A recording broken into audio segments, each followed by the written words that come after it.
আসসালামু আলাইকুম everyone, welcome to my channel name Happy's cooking and tasty tales. আজকে আমি আপনাদের জন্য নিয়ে হাজির হয়েছি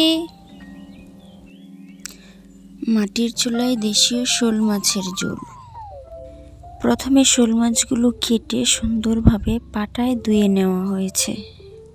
এরপর সাইজ মতো টুকরো টুকরো করে কেটে আবার সুন্দরভাবে ধুয়ে নেওয়া হয়েছে।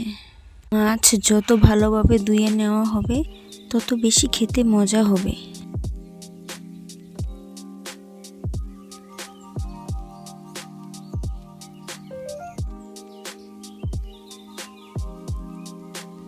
এবার চলে আসি রান্নার প্রসেসিংয়ে। প্রথমে মাটির চুলায় কড়াই বসিয়ে দিলাম, এরপর তেল দিয়ে দিলাম। তেল গরম হয়ে আসলে কেটে রাখা পেঁয়াজ এবং মরিচগুলো ভেজে নিলাম। এবার এক এক করে সব ধরনের মশলা দিয়ে দিব।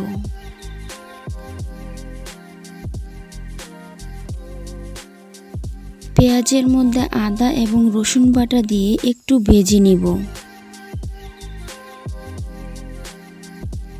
এরপর মরিচ, হলুদ এবং পরিমাণ মতো লবণ দিয়ে একটু পানি দিয়ে কষিয়ে নিতে হবে। সাথে অ্যাড করে দিব একটু জিরা গুঁড়ো।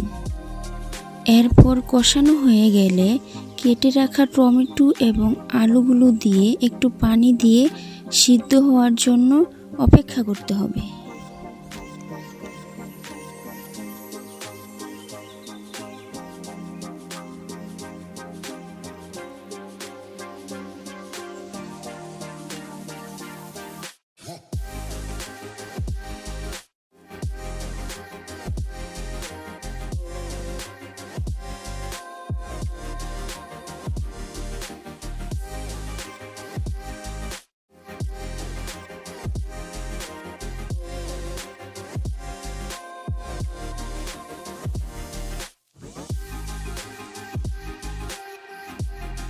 আলু এবং টমেটো 80% সিদ্ধ হয়ে গেলে এবার দিয়ে দিতে হবে মাছের টুকরোগুলো।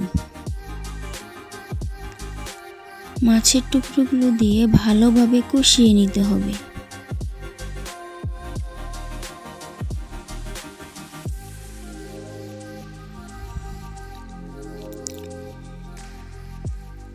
ভালোভাবে কষানো হয়ে গেলে পরিমাণ মতো পানি দিয়ে রান্না করে নিতে হবে।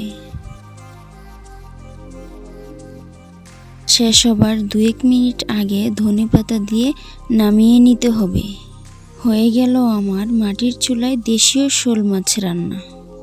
Please subscribe my channel. Thanks watching for my video.